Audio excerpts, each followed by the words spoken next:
due to just different thoroughness of testing. So I think that's the key difference we were talking about, not so much the different symptoms that they were exhibiting.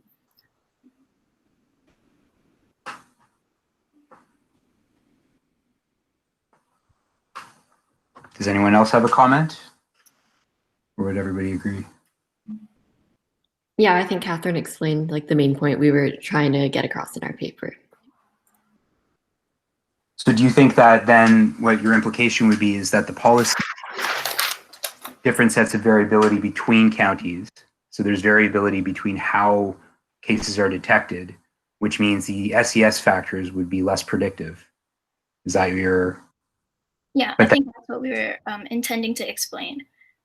Okay. Not so much the nature of the asymptomatic cases, but the nature of the county's policy towards thorough testing and detecting more of these asymptomatic cases.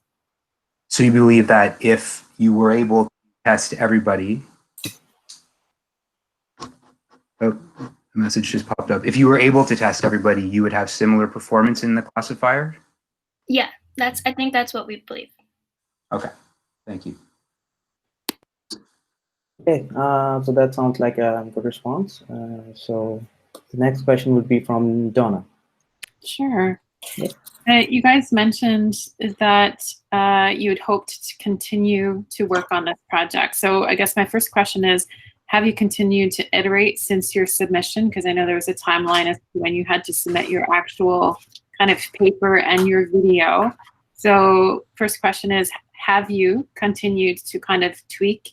And if so, what were the first things that you decided to modify? Or if you haven't done it, I guess theoretically, what would you have done next? I think that there are multiple things we would have wanted to do, but one of them is definitely kind of polishing the machine learning classification algorithms that we used. So for example, there are many parameters associated with each one, and we would have wanted to keep more of them to reach a higher predictive accuracy. And then going forward, I think on top of that, our paper didn't outline counties might have been more vulnerable than others. I think that would have been a really, really interesting avenue of research that we might not have mentioned in our paper. Yeah, in addition, adding on to that, I think the next, in addition to looking at more optimizing the classifiers, we were definitely looking at to further refine our vulnerability scales, because to spend more time maybe playing around with the data and see if we can achieve a more balanced distribution of data so we don't skew the classifier's bias as much when we feed in the data. And yeah. Also, I think it would have been interesting if you looked at our scale, we looked at day 30 after a county's first incident. I think it would have been really interesting to experiment with different days in between, because we tried 10, 30, and 60, but not necessarily the days in between. So that would have been a really interesting thing to do next. And additionally, we mentioned how part of our conclusion was the impact of policy. So finding a way to look at that would also be interesting to verify or to, I guess, contradict what we've proposed in this paper. Yeah, very curious to see with what's happening in the US, if you continue to do this over time, what's going to change, like how your policies will hopefully change your outputs. Thank you. Okay. Yeah, it sounds like it's a time. So the next question is from Kashif.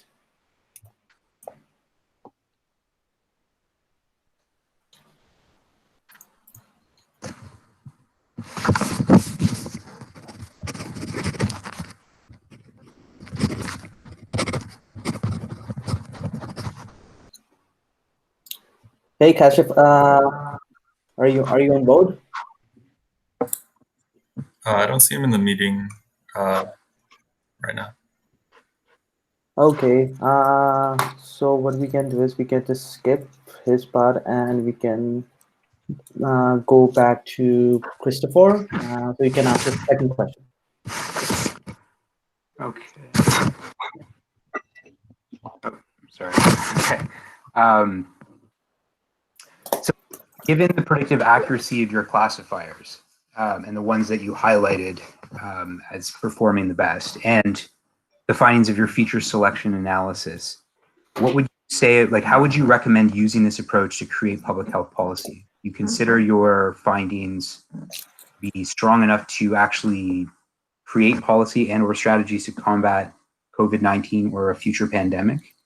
And if so, what sort of information do you think you could use from the feature selection to craft some sort of policy moving forward, let's say? Thank you.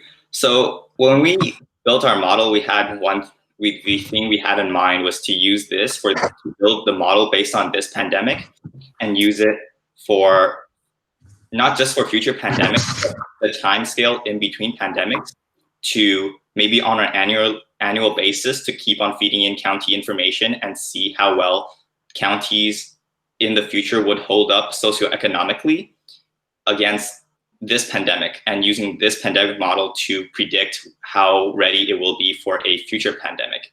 And so in public health decision making, we were considering that this classification model could be used as a sort of county vulnerability index as time moves forward into identifying at-risk counties and communities, and further strengthening and look at what aspects of their community that needs to be strengthened. And these aspects that we believe should be strengthened can be found by our feature selection and our feature importance scores, where we would suggest in public health making, if a county scores poorly on their vulnerability scores, to look at these important features that we have identified through our feature importance scores, and to perhaps further improve the county's infrastructure in that.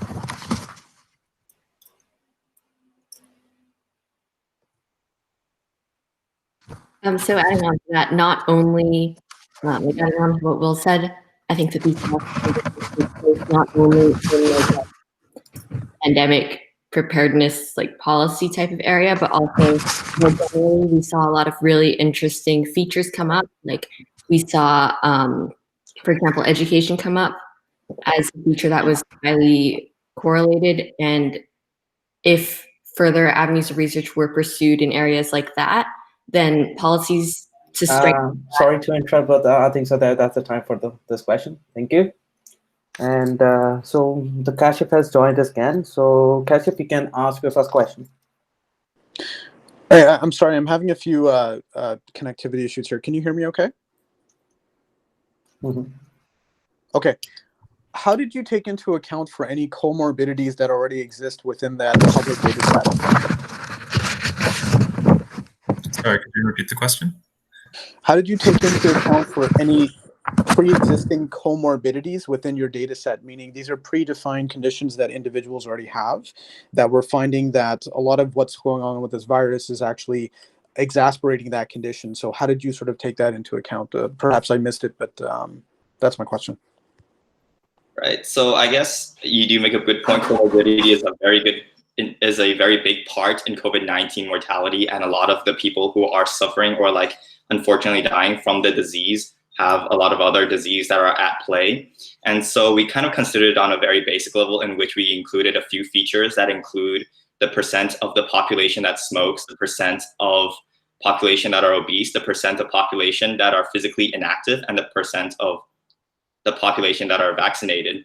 So in terms of these comorbidities, the information towards which individual actually died with a comorbidity is unavailable to us. It's very difficult to get. And so we could only consider it on a very basic level, and considering county level other disease prevalence. Adding on to Did that. you? Oh, sorry. Continue. So just to go back to that question though, is that, understanding in a lot of these challenges, getting the data is obviously a big problem, but can you elaborate on where you probably could have added some more creativity in actually getting that data because it was not as available? Did you consider a proxy? Did you consider some sort of fuzzy matching that would at least allow for that consideration to be brought into your model?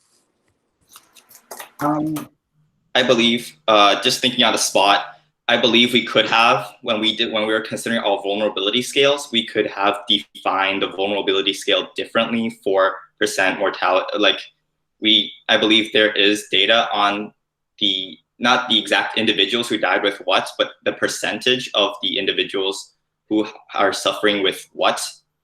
Well, this data is hard to get, but I believe it do exist, and with thorough digging, you can find it. And so I believe that when we I think so that's the time for this question. Thank you, William. So, Donna, you can ask your next question. Sure. Mine's actually very similar. It's probably an add-on to what Christopher had asked you. And it's really, I guess, talking about action. So based on what you found in your first iteration, how would you actually action these outputs? Where would you start in your communication strategy or next steps? So kind of adding on to kind of your policy considerations, but just walk me through what you think would be an appropriate kind of strategy to get the information out there, and you know, how you'd be educating the different stakeholders in your research. I think an interesting avenue that we actually discussed with our mentor on the first round of BDC was creating some kind of interactive website for people in these actual communities to evaluate their county and to see how their county is vulnerable and in what ways. And I think educating the community is a great place to start in this process. And additionally, just increasing the scientific community interest in these kinds of topics would also bring more attention, whether that's in more official positions or just in general. Thank you. Thank you. So it's time. So Kashif, can you ask your second question, please? My second question is there an opportunity to consider, and was there any purposefulness around maybe not considering individuals' compliance to specific authority figures as it relates to health and legislation and compliance to recommendations? So if I'm understanding the question correctly, I think this really ties into public sentiment or the legislation in a particular county. And just in general, we ideally wanted to include that kind of information, but because of the nature of the classifiers we used, it would be really hard to quantify and incorporate that into our data. I think one of our major limitations to collecting data was looking for data sourced at the county level, because we were really emphasizing the idea that we wanted to evaluate specific communities. Because I do think there's a lot of state level data, but for our purposes, we had to specifically seek out county level. Yeah, in addition, and we did consider this at the beginning of our project, where we considered looking at public sentiment through Twitter sentiment analysis and trying to quantify that, but ultimately we were having trouble with it, and we decided to go with the socioeconomic variables that we could find from reputable databases.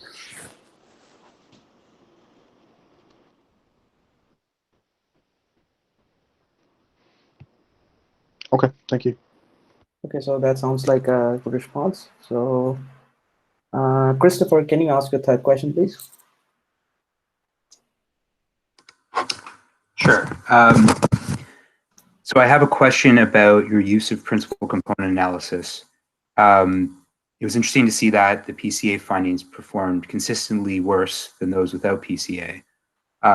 So I guess first question would be, did you conduct dimensionality reduction or just use the transform data? In other words, did you use PCA to reduce the dimensionality of your data set, or did you use it just to transform for better or quicker fitting of classifiers?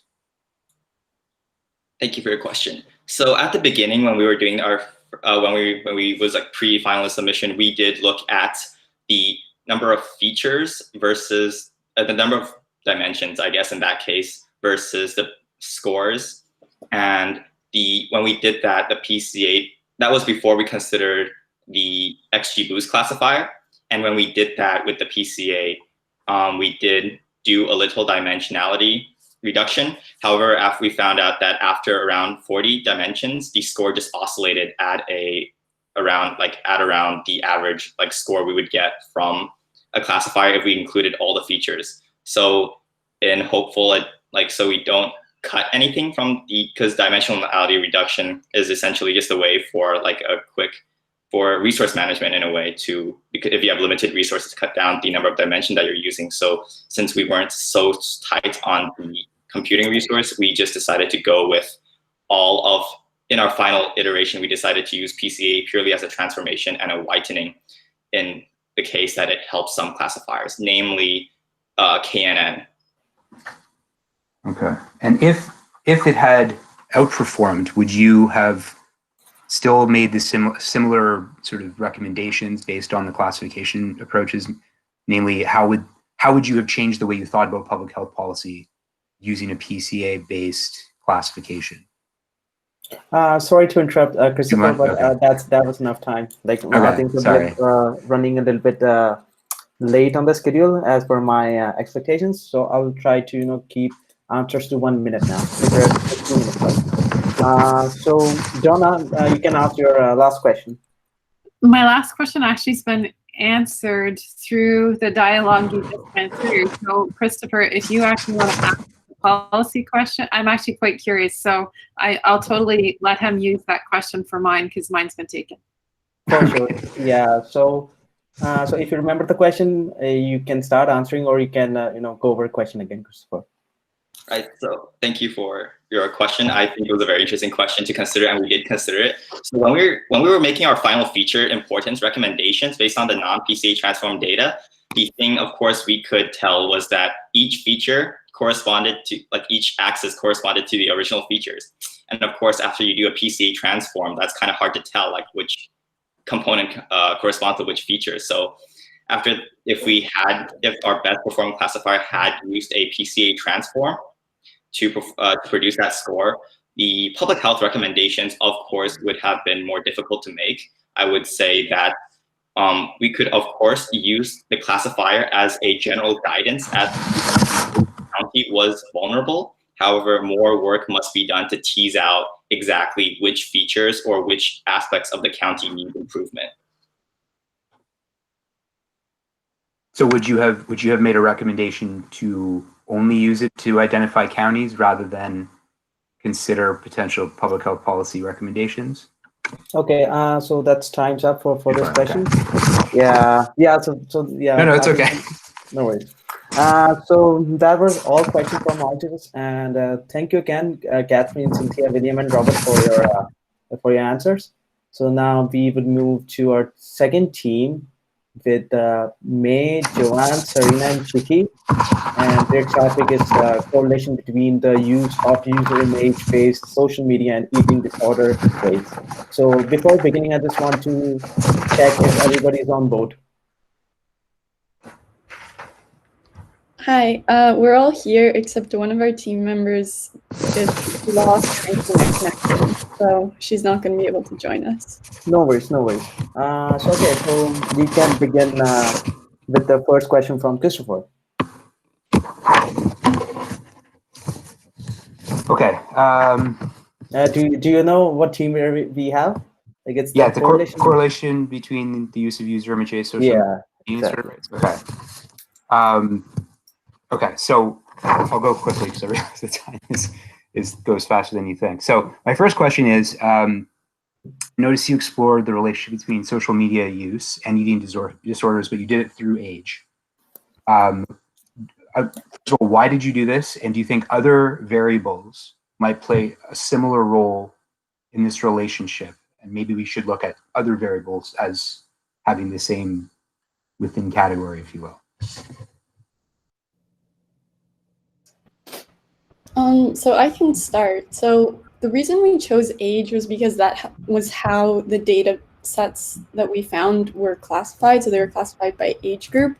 But definitely something that we were thinking of as we kind of we're doing our research and we're thinking of how to approach it moving forward was not so much classifying it according to age, but according to the ways in which they use social media. So, I mean, we can talk a bit more about this after, but like, I guess accessing maybe like APIs and different ways of really analyzing, for example, the different accounts that people look at. We talked about in our paper different niches of social media sites. And so I guess how we would classify it moving forward is what types of posts people are looking at, what types of comments they're making on the posts, and perhaps some sort of sentiment analysis on the ways in which they comment on body-centered posts. Okay, so it looks like it's time for this question. So the next question could be from Donna. Sure. And for those of you who are listening, you'll hear very similar questions. So I'm really curious on how you guys came up with your idea and how long did it take you to kind of iterate and land on kind of what your actually objective and methodology is. I'm just curious on what your process and how you got to where you ended up. So as you can see in the graphs, we mainly use linear regression models to kind of like see if there's overall positive, negative, or no trend between eating disorder rates and the social media use. Because I think our goal for this is kind of like perform an preliminary exploratory study so people can have people's attention to do more things to find an exact correlation. And therefore, by choosing a linear regression model and therefore doing it that way, we can draw attention of it. There is a positive correlation, which means that increased social media use could correlate to increased eating disorder rates in specific age groups. And that's like the main goal that we want to achieve. And if there's time, I could also just quickly build upon how we actually chose the idea. I mean, I think it just came from the fact that we're all here at home spending so much time on social media now. Eating disorders, unfortunately, something that's pretty close to me and my family. So it's something that... And that looked like the time for this question. Thank you, John. So next question is from Kashif.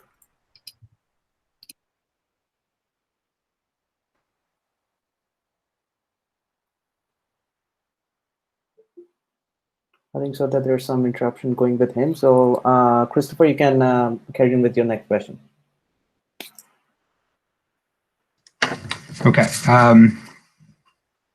So I didn't see any reference to the calendar year range from which you drew the data. So what time frame did your data sets cover? And what I do recall from the sort of social media websites, let's say that you picked, some of them, they all sort of founded at different time periods. They also got popular and their popularity faded across time. So the question would be, you have some interesting plots about, I think, figure 4, age distribution of social media use in Canada, US, UK. Do you think that those plots are heavily dependent on the time that the data was drawn? And can you comment on the impact of variations in calendar time on the findings between user image-based and semi-user image-based websites? So we drew the data from the past decade where social media platforms overall became more popular. And we drew data from multiple years so as to get a more even distribution that accounts for the shifts in use of multiple platforms. And what we found was that in general, we were able to identify trends across age groups, which again was chosen because of the data that was available.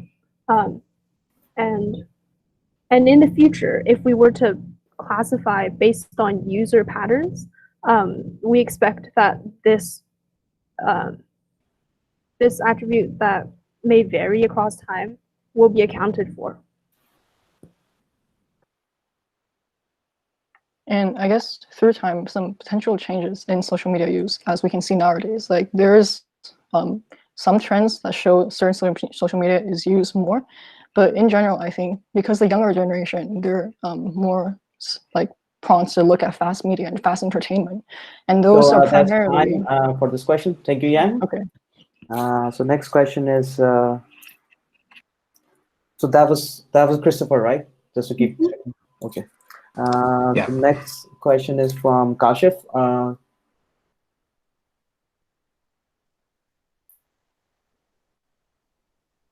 I think so that I can see him on the board, but no, he disappeared again. Okay, so next question could be from Donna. Sure.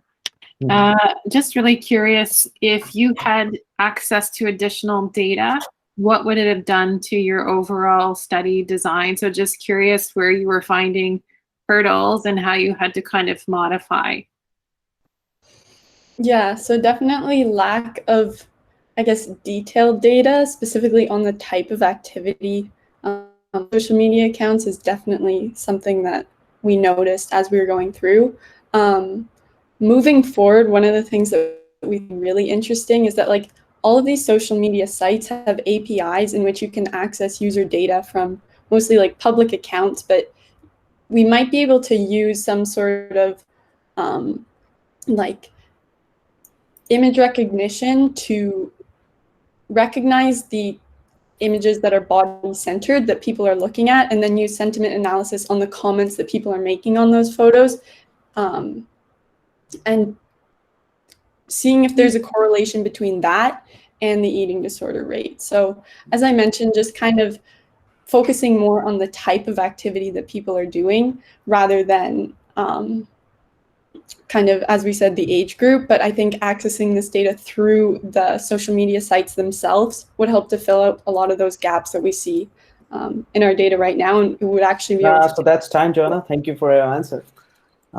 So those were 4 questions, right? So I think so from now on, we are going to, I may have to ask judges to just go over 2 questions because of the time limit, and there was, we have, I think so, half an hour to cover 3 more teams. So yeah, so there are going to be just 2 questions for judges instead of 3. And yeah, so if you have got any question, like if you can just think about which questions to ask in advance, like if there's one more important more than another, right? And Kashif, can you hear us? Yeah, so it seems like that he's not with us on the chat. So what we can do is, so there were so I would give one more question to each, Christopher and Donna, one more, right? So Christopher, you can start with your next question. Okay. So in your discussion, you noted a negative correlation between non-UIB platform usage and eating disorders for the LinkedIn models. What do you think how would you interpret that practically? What does it mean to have a negative correlation between the usage of LinkedIn and eating disorders? No, actually, I should start with, were you surprised? And then what do you think that implies? I think that's somewhat something that we kind of expected, because LinkedIn is, from our identification, a non-user image-based platform, and therefore it also has less younger people, which is the main age group that eating disorder rates are higher, and therefore because there's less of that age group in LinkedIn, so we kind of expected to see a negative correlation instead of positive correlation because it is not a user image-based platform. So sorry to interrupt here. So I think so that would be all for this team. And yeah, from now on, we'll be asking just 4 questions. So maybe we are going to cut it further than as the time approaches. And in the end, we are perfectly going to normalize the questions to make fair for all the teams.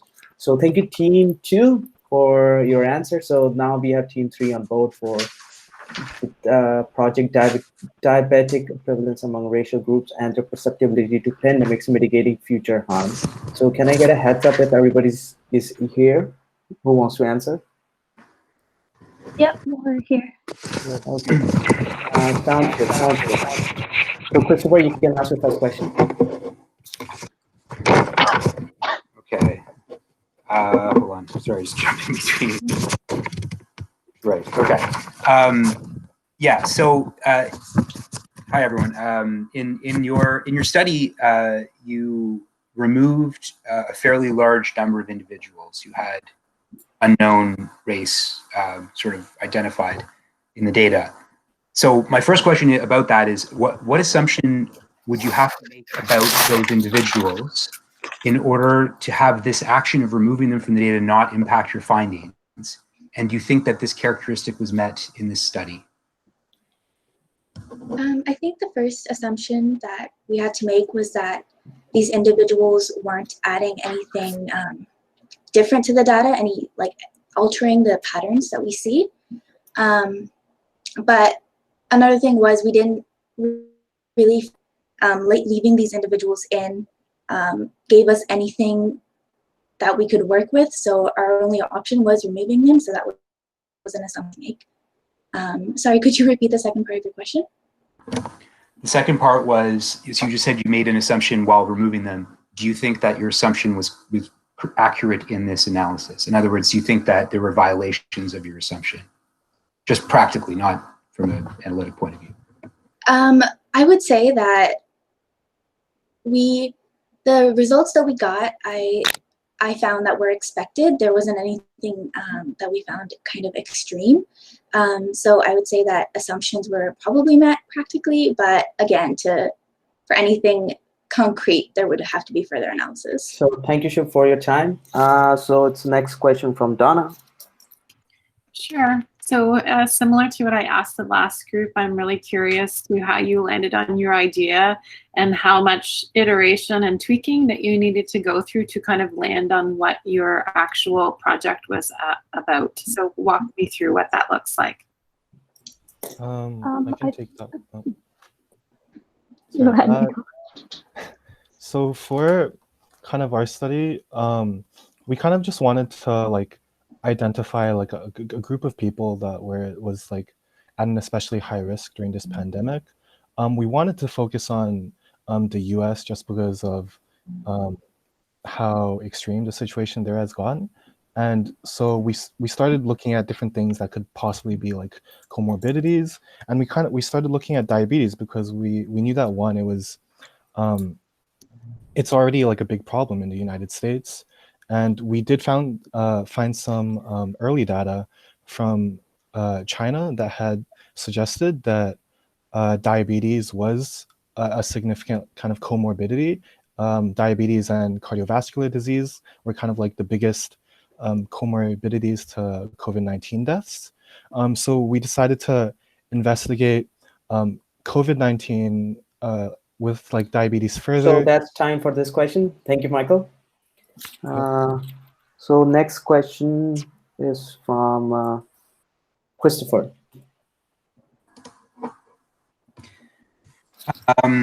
Okay, so in your first hypothesis test was to determine if COVID-19 mortality differed between races.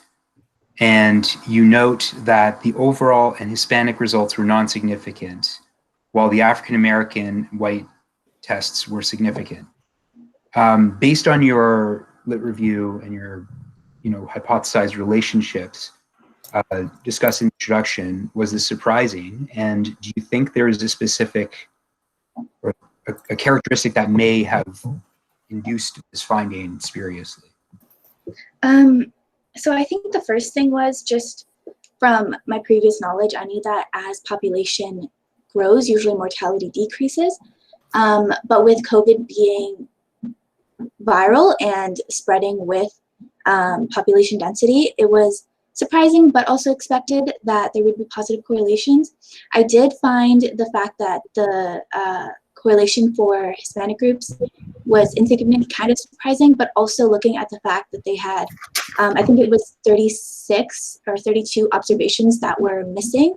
They just weren't in the States. So I think that had a big role to play in the fact that linear regression counted them as insignificant. But so knowing that African Americans were significant and the white populations, they had significant correlations, I think comparing them and finding that African Americans were increasing at a rate so much higher than the white populations was also surprising, and was an interesting finding. So that looks like a good response, right? So I just want to keep everything brief. So it could be last question from Donna. Sure. And I would like to ask a similar question to the previous groups. And it's really, so what? So based on your research, what would be potential actions or considerations that you would suggest as next steps? So whether it's further research on, like, from a data analysis perspective, or outputs from a policy shaping perspective. So just curious on what you think next steps might look like for your group. I think Just before you can start answering question, it's going to be 30 minutes more. So if you can just keep everything to brief point form, like 1, 2, 3, 4, that's the answer. Thank you. So I think future on, we really want to focus on how we can improve policies. So improve preventative policies, making sure that we, for example, in Medicaid, we include more lifestyle change programs that would help Americans, specifically minority groups who might not have access to certain resources, to incorporate lifestyle change programs such that they could reduce the risk in future pandemics, so that they can reduce the risk in developing health complications or dealing with future pandemics. I can add something quickly to that. I think also something that is important to do in the future is. I think so. That's the time. Thank you for your answer. So I think that's that for Team 3, and thank you everybody on like with your presentation and cool answer. Like, even though like I wasn't paying attention to what we're saying, but everything, it looks like everybody has got a like pretty good understanding of what they have done so far. So so next I would like to make way for the next team with the project dissemination of Canadian provincial public health policy about COVID-19 on Instagram and Twitter. So we have Peyton, Hannah, and Emily on both. So can we get a heads up if like people are supposed to answer are here or not? So we are actually just waiting on one more of our team members to join. She's just at work right now, but she should join in like 2 minutes, so we could probably get started. Okay, so then she can probably ask, like, contribute in the coming questions, right? So first question is from Christopher.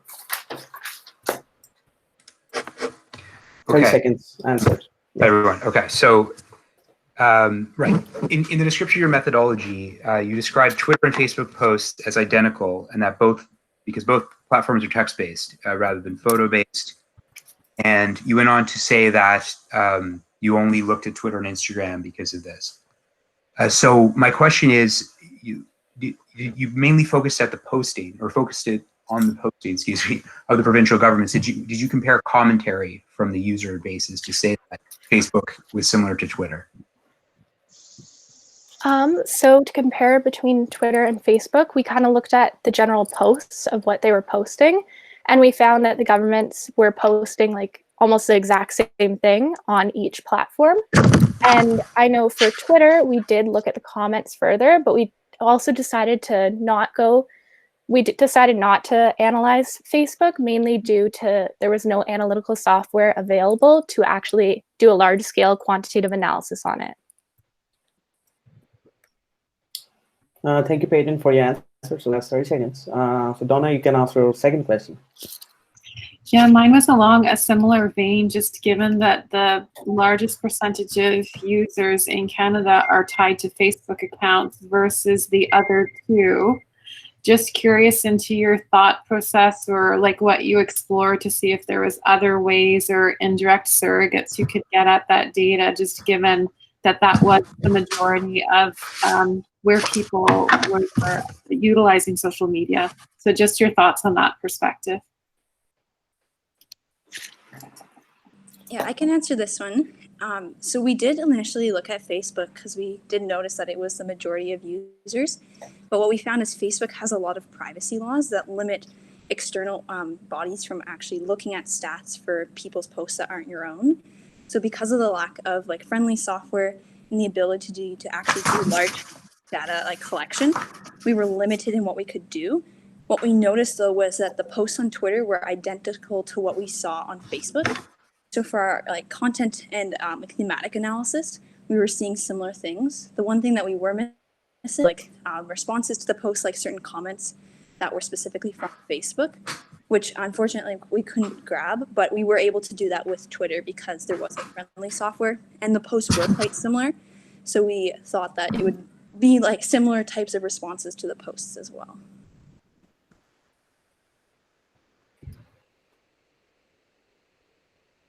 That's next question for Christopher. Okay, so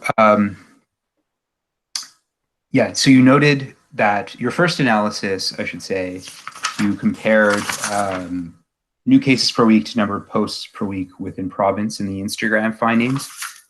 And you noted that the posts that were COVID related were flagged with hashtags or color coded. And in table 2, you present the number of posts with most common messages by province in the Instagram portion of the study. And in table 3, you say that, for example, there were 37 posts during this time period for Ontario, but if I count them up in table 2, there were 27 posts. So what I would assume, in table 2, sorry. So what I would assume is your main analysis, you included all posts, not just COVID-related posts. Is that correct? Yeah, so, that's a, yeah. Or go ahead. Oh, so I just clarify. We didn't look at, so some of the posts were definitely talking about COVID, but they didn't relate to those specific topics that we had mentioned, that we were looking for those specific like themes. So for some of the posts, they were talking about like daycares, and that wasn't one of the themes that we were specifically looking at it because many provinces didn't touch on that. So you're trying to see more generally what themes appeared among all of them and in those numbers. So that's why the number of posts does look a bit different. So in figure 2, then the correlation plot, you're actually comparing just posts in general from the provincial government. What do you think would happen to this plot if you only looked at COVID-related posts, since you're trying to make a relationship between COVID and posting from provincial governments? So except for Nova Scotia, which had one Instagram post exception that was non-COVID related, all of the posts from that time period were COVID related from all Instagram accounts. Okay. Thank so you. That sounds like time for this question. Thank you. And so it's the last question from Donna. Yeah, just a question on, again, based on our unique healthcare in Canada, you've got a Canadian federal system, but then you're implementing it provincially.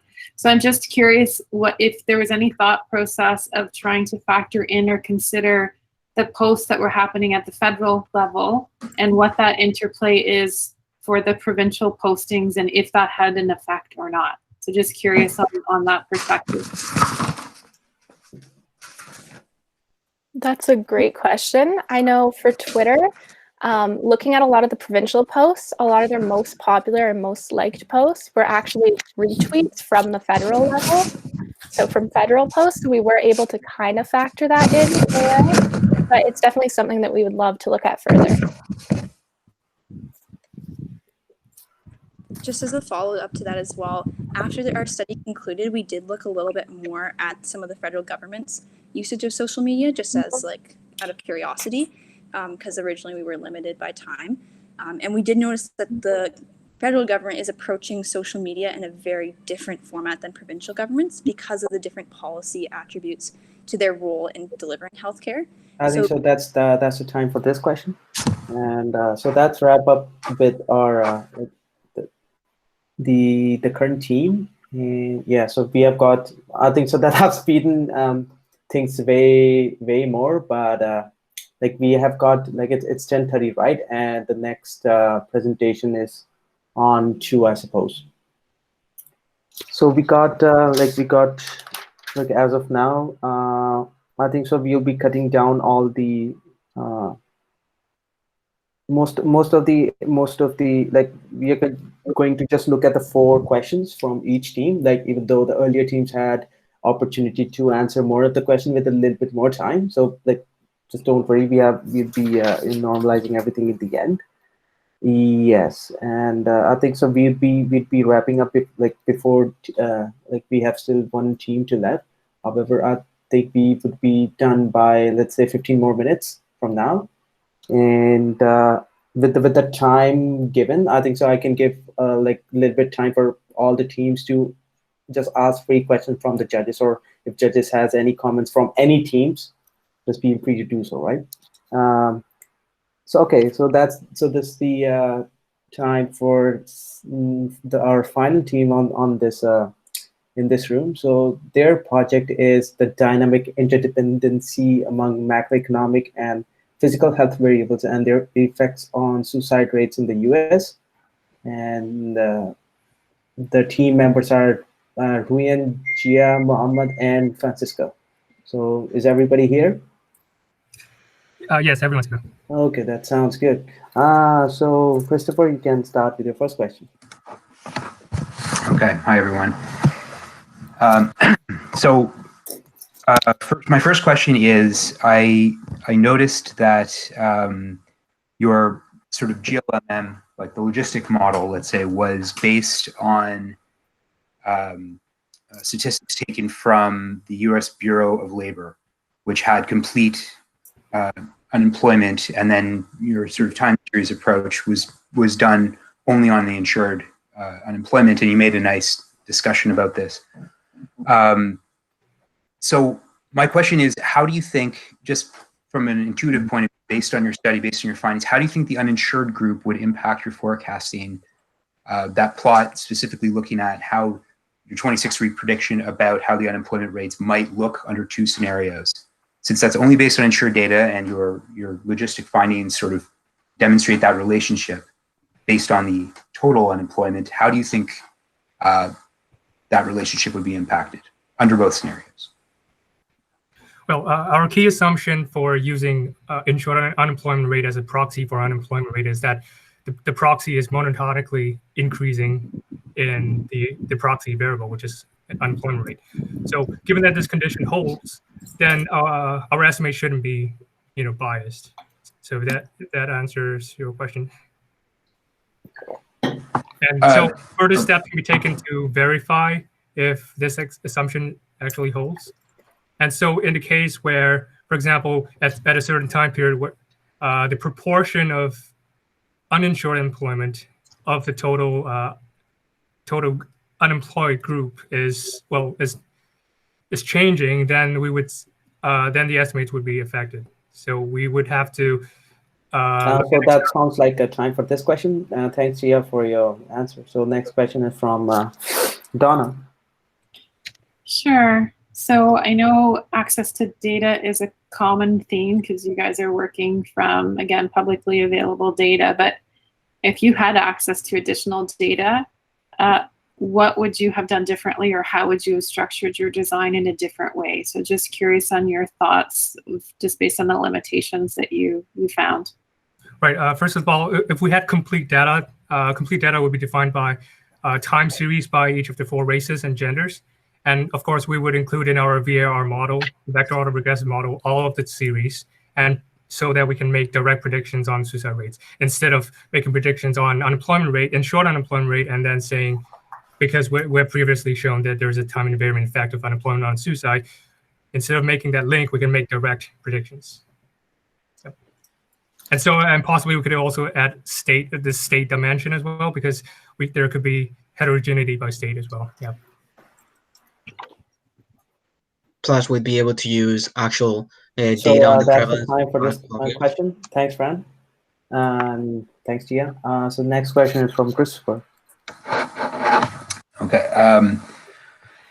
Excuse me. So I was also surprised by your percentage below poverty negatively predicts suicide rates. I thought that was an interesting finding, and your hypothesis that you noted in your discussion may have some relationship with lower gun ownership because of the cost of guns, and then you made some interesting points about that within your current study. But you did make one claim within that was gun ownership and suicide rates are directly correlated, and there is association. You cited a paper. My question is, did you think about testing that in your own data set? And if you were to do that, if you didn't do that and you were to do that, do you think you could do that within the data you had, or would you require additional data based on your existing study? I think to have valid analysis, we will need a different set of data because right now we only have access to the NCIS firearms background check. That is somewhat correlated with firearms ownership because each time a person wants to buy a firearm, he has to send an application to that for that background check, and so it's correlated in some way, as we discussed in our paper. But that again is a proxy of the actual rate of firearm ownership. So we would need the actual rate instead of using a proxy. And so we could test it maybe using like another regression models to see if there's any significant relationship. And from the direction of the relationship, we can then judge the direction of the bias it has on poverty rates and to validate our hypothesis that it actually has a downward bias. So that sounds like the time for this question. Thank you, Gia. So now this is going to be last question from like our last question for all the quiz sessions. So Donna, you can ask your. Yeah. Sure. Mine's probably a little bit more philosophical. So by participating in this particular project, what was your biggest learning and how do you feel you're going to apply it moving forward in your future career? So just curious what you learned from this particular project. I think it was very important that we were able to find so much information and extract so much value from publicly available data. I think that was key. The fact that you don't need to spend money or actually like prepare your own experiments and research, but you can use the data that all people have collected to actually extract information that you can apply to such important decisions as suicide rates and for anything within industry as well going forward once you go into each of our respective industries. I think also for most of us, it was like our main experience working in such like a major team-based project, and so we learned a lot with how to manage like a workflow, how to like split up these specific aspects of like the analysis bit and like how to collaborate with each other. Okay, so that's all the questions from all the teams, and like we were supposed to have 3 judges on the team, and somehow due to some technical difficulties, Kashif hasn't been able to join us, except like he has like few questions from the first team. Okay, so I'd like to thank you everybody for like this quick session. So the next session is at 2, and not 2. Yeah, it's 2. Like I'm just trying to keep up with the like Eastern Western timing. I'm seeing the West Coast, and it's all just confusing to me. So it's 10:30 for me. So it's so what we can do is I'll leave everybody earlier. Let's say at 10:50, like 10 minutes before. So we have, let's say, 15 more minutes. If you want to ask any questions from any judges, or judges have any comments to make to anybody else, or yeah, so if there's something that they weren't able to say in their QA session due to any specific times, yeah, so I think so we can use this 15 minutes. That this was not scheduled yet. So if anybody has anything to ask, they can go one by one. If like multiple goes, I'll just interrupt in to keep everybody aligned.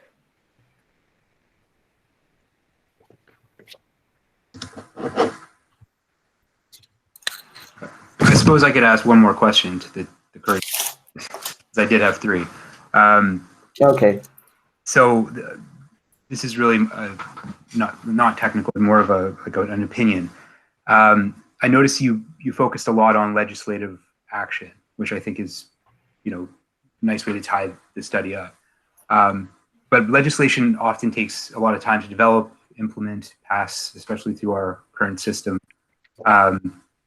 And so based on your findings, did you have any thinking about community level actions that could be used to address, sort of the problem at large, given the urgency, and especially in the current pandemic setting? Yeah, there was a point that we made with regards to the government, but something that could be taken up at the community level as well, which is the point about education. And we talked about how in the last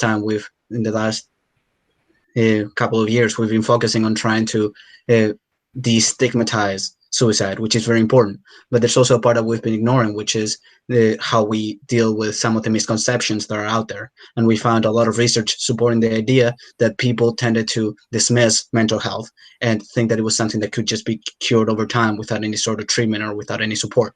And that is something that is very hurtful and very harmful. So if we can start educational campaigns, not necessarily coming from the government, but at the community level, where we're, spreading awareness and letting each other know about the actual intricacies of mental health and suicide, and spreading, making more available systems like Assist and other programs that help people to identify suicidal behavior, suicidal thoughts, and help tell them how to better get support. And those would be very important in this coming times, because from our research, we're very certain that a suicide crisis is coming. So we need all the support we can get to minimize the loss of lives that is approaching us.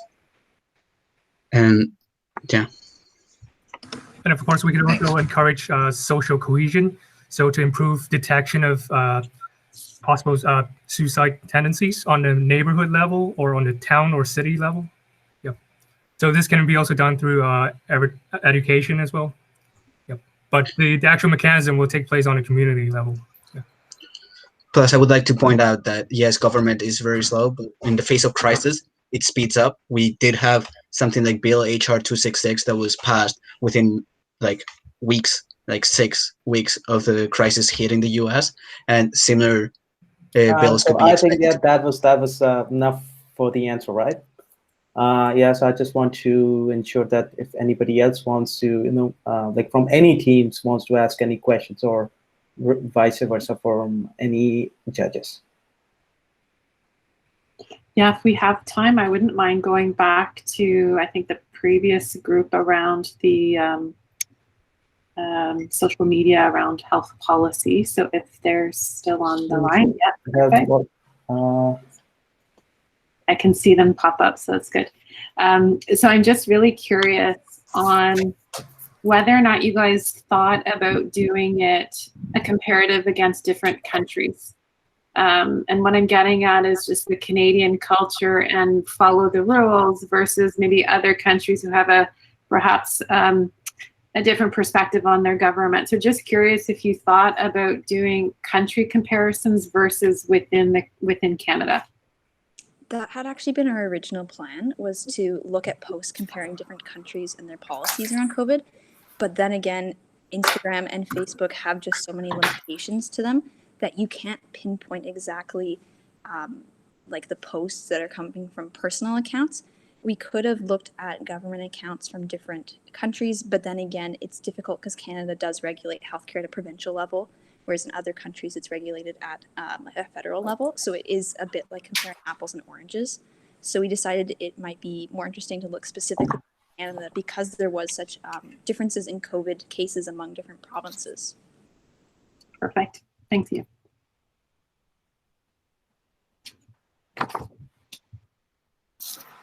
So is there anybody else who wants to add anything?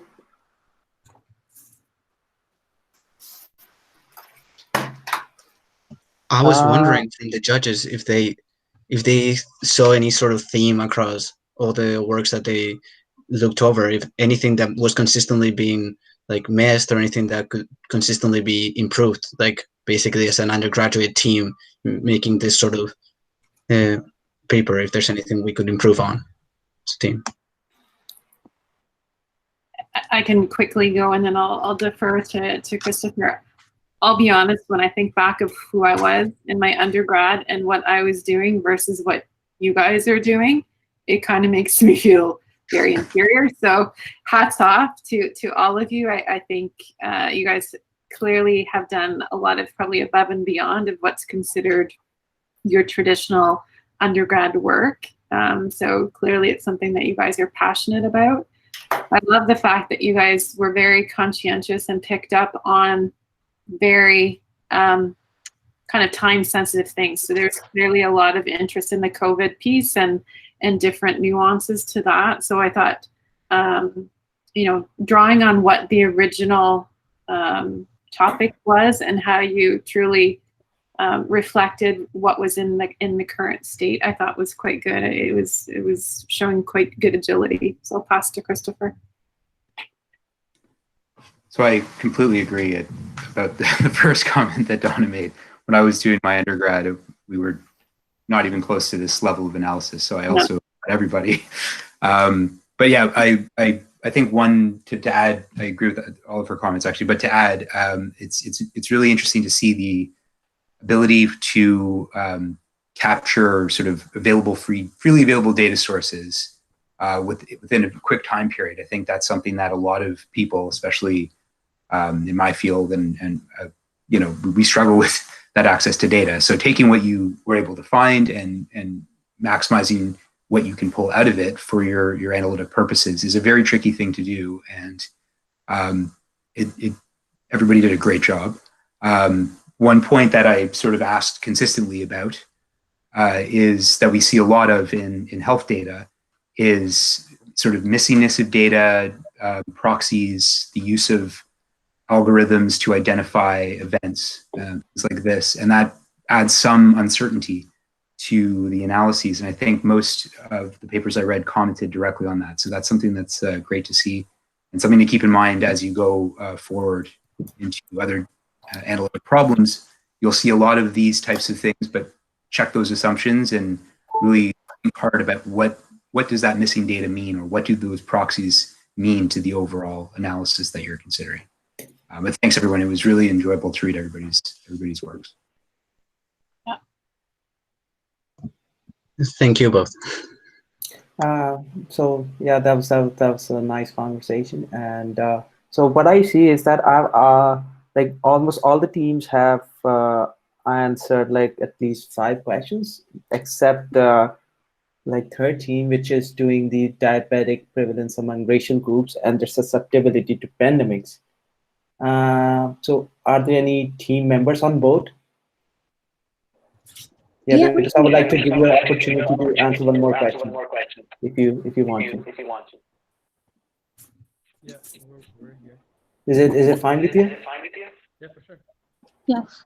Okay. Yeah. So among Christopher and Donna, you can see who wants to ask one other question from the team. So this is the diabetic prevalence among racial groups and their susceptibility to pandemics, mitigating future harm. I think I ended up taking up more time than Donna had because I went first every time. So I'll defer to you unless you'd like me to ask the question, Donna. I'm just looking at my notes and I feel like we clearly think a lot alike, because I think a couple of your questions covered what I was going to ask around the assumptions. So if you have another one, that's fine. I can ask more philosophical ones, but if there's something more around the study design that you wanted to ask, I'm totally open. Mine would be somewhat philosophical as well, so Okay. I'll let you go ahead. Yeah, so this is one of the questions that I lost track, honestly, sorry, to which team, but I am really curious on what you want to take from your learning. So again, based on going through this project, what were kind of one of your 1 or 2 key learnings, and how are you going to apply it moving forward?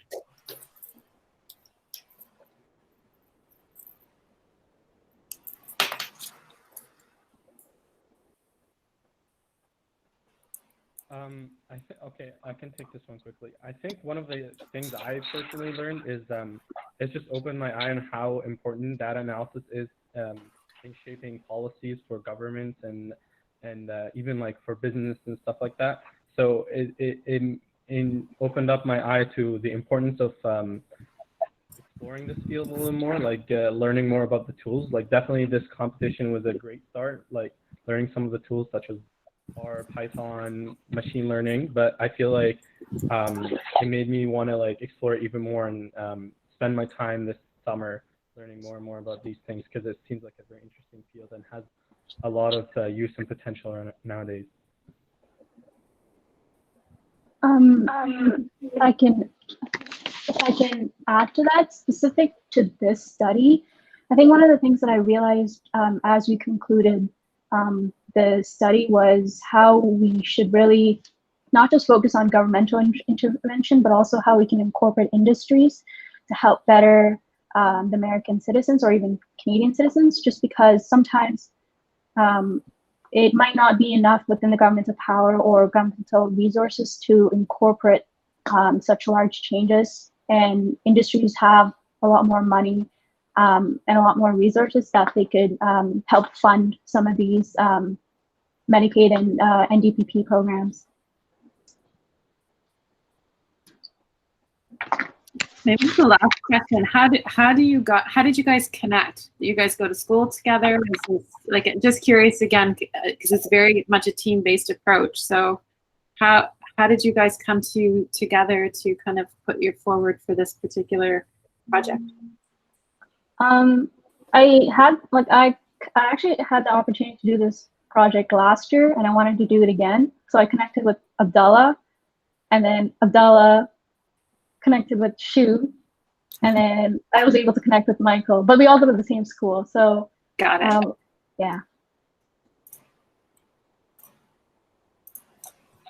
Yeah, we're all friends of the same school, went through similar experiences like in residence and stuff like that, and that's how we know about each other. Yeah, so we got 3 more minutes because I just want to free everybody. So I actually have a quick question if there's time. Yeah, if you can summarize everything within 2 minutes.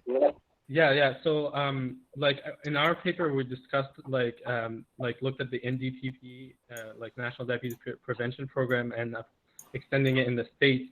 But like obviously, the healthcare system in Canada is very different from the healthcare system in the States. So like from like Donna or Christopher's experience about the healthcare here system here, like do you think it's feasible to apply such a program here? Like would there be different costs that need to be kept in mind when doing such an analysis, or like what's your opinion about applying it here in Canada?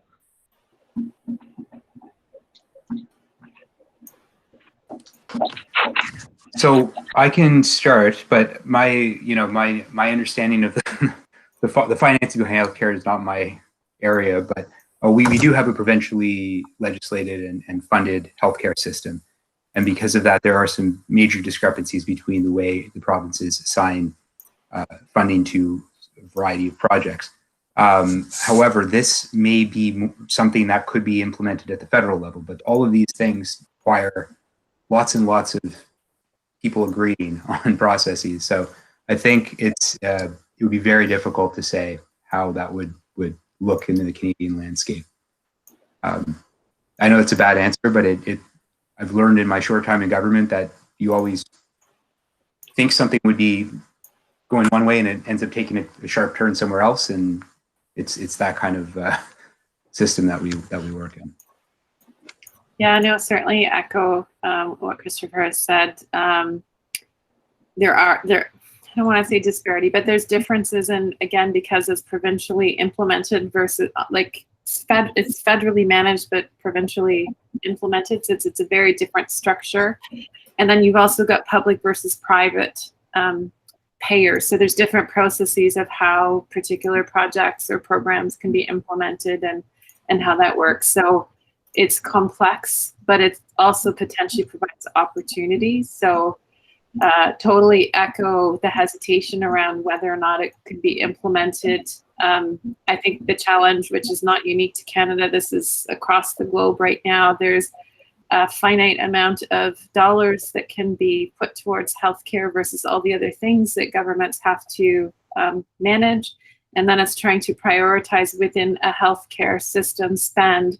How do you allocate that funding? So what goes to hospital administration versus drugs versus, funding for testing? Like there's so many aspects of how you have to manage your overall fiscal spend. So I think it's a great question. I don't have any better answer, unfortunately. I do think there's a lot of people that are starting to think about different ways to manage the fiscal account, whether we can consider doing it holistically as a healthcare ecosystem versus fragmented silos, and whether or not there might be any savings or different approaches. But I think it's very early stage right now, so we'll kind of have to see where we go. But it's a great question. It's a bit of a dilemma, to be honest.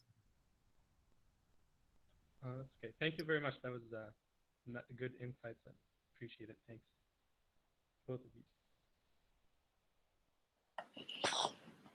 So I was wondering if I can just ask another question. So it's kind of just like a general question. I was wondering, like, if you're exploring a topic that exists in multiple countries, like, would you sometimes just choose the country that has more data so you could do more analysis? Like, does that ever happen? So I guess I can start then. Or go ahead, Don, if you want to. No, go for it. Go for it, Christopher. So that is a good question. There's a lot of things to consider about that, and a lot of it has to do with the underlying structure of the data that's being collected within countries. We just talked a bit about our provincial sort of healthcare systems being divided by province, and that creates some data collection, let's say, heterogeneity. But I think the point of your question has more to do with the size of the population, if I understood you correctly. So if you're interested, you really have to think, is your research question going to be impacted by the different cultures, the different ways of data collection first, but then if you picked a larger population with better access to data, would that be representative of the other cultures and countries you want to extrapolate that information to, and what would be that difference? And if you can believe that there is minimal difference, then you could make that argument. But I would personally recommend exploring that difference independently. And, because there will be too much difference between countries, theoretically. So does that answer? Yeah, and if it comes to the case, I guess, like, in some situations, would you potentially let the data lead your research instead of the other way around? So that's also a good question. There's a lot of different perspectives on that. So before Christopher, you can continue. I just want to summarize everything, and thank everybody to joining for the Q&A session today. So like the next, I think so. The panelist session is going to begin in 8 minutes at 2. So if, like, anybody who wants to leave right now, they can. And for the questions that you were carrying on, you can just continue them, and you can then go to another room. Yeah, it's up to you. So, but officially this is all. Yeah, thank you very much, man. Okay, thanks. Do you want me to? I'll just quickly finish up. Yeah, you can. But like, it's not. It's not. Donna has some comments as anybody well. not liable to stay, they can leave. So what you're asking about is the difference between data-driven prediction, where you're doing something very sort of big data-like. So, one of the studies looked at classification approaches where you're letting the data tell you about something from the future and you're trying to build a model around that. But when you're trying to answer a question, yes or no, or yes or not yes, let's say, from a hypothesis generation or a hypothesis testing type approach, you really want to formulate your research question and design before you even look at the data. In other words, if you look at the data first, you're biasing your design. And if you look backwards at data, that will influence your ability to control error, like type 1 and type 2 error, if you remember from intro stats. So you have to be very careful when you're thinking about looking at something that involves a decision. You want to make sure that you remain blind to the data as much as possible, but you will design your study a priori and then see what you can get out of it. Okay. Donna, do you want to add anything there? Yeah, no, I was just going to highlight the concept, which you articulated very well, that you need to define your research question first, and that really does dictate what you do next. I can tell you just from an industry perspective in pharma, we try to design the research questions, but then it does become a bit of a challenge as to what countries actually have the data and the quality of data and rigor that we need to actually answer the question. But then you have to start thinking about the generalizability. So if there are differences in culture or that, that has to be consideration. So we try not to build studies around where data is accessible, but rather around what we're trying to answer, and then we go from there. But it's difficult. I would say real world data collection is still in its infancy, And there's different levels of acceptability and just actual data quality. There's so many gaps in a lot of healthcare records right now that we've still got a ways to go, I would say, until the confidence is there for us to really integrate it fully into decision making. Okay, I see. Thank you for your answers. Can I add on to that? So given the amount of statistics in like public education and everything in Canada that is based on like data and findings from the United States, what do you have to say in terms of what Canada needs to do? That's like half my team. So we spend a lot of time because again, data access in the US is set up very differently, right? You've got your large health insurance data sets that can be purchased relatively easily, and the quality of data is usually pretty good. We're still not there, perhaps in Canada, I would say, to be fully transparent, that some institutions and provinces have come a long way in the last 5 years and have the ability to do this type of research. Many institutions just haven't had the ability to invest in the data infrastructure required. A lot of it's sitting in free text, unstructured data, which is really tough. It's a policy shaping where it's a 5+ year initiative to see those improvements come to play. So when we have scenarios where we have, for instance, pivotal data studies that are done perhaps outside of Canada, where maybe the comparator arm or something isn't a standard of care in Canada, we then actually have to go and find that data in Canada to show the equivalency. So we'll do a synthetic control arm. And we work with, I would say out west is usually easier to access that data because they're working more on a provincial level of data harmony. Whereas in Ontario and Quebec, it's a little bit more fragmented based on the region and the institution that you're tied to and data privacy sharing and things like that. But we have some research that's ongoing right now to show the generalizability and equivalency of what's sitting in US data versus Canada healthcare system, and can we show that they truly are comparable, so that we then go to do our submissions, that isn't brought up as a challenge or a question, like, are we comparing apples to apples as an example? But it's a huge component of the level of data that we have to show to ensure that the molecules truly are what we say they are. Thank you for that. So I suppose that it's time that to join for the another session. And yeah, thank you everybody for guys for participation again in the Big Data Day.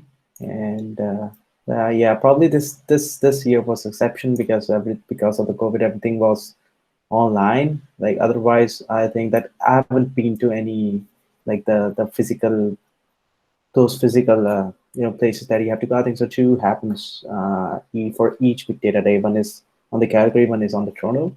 So yeah, if this were not to be happen, then it would be perfectly as I think she would be given a QA session on the stage or something. Yeah, you can look up at the photos that how people do.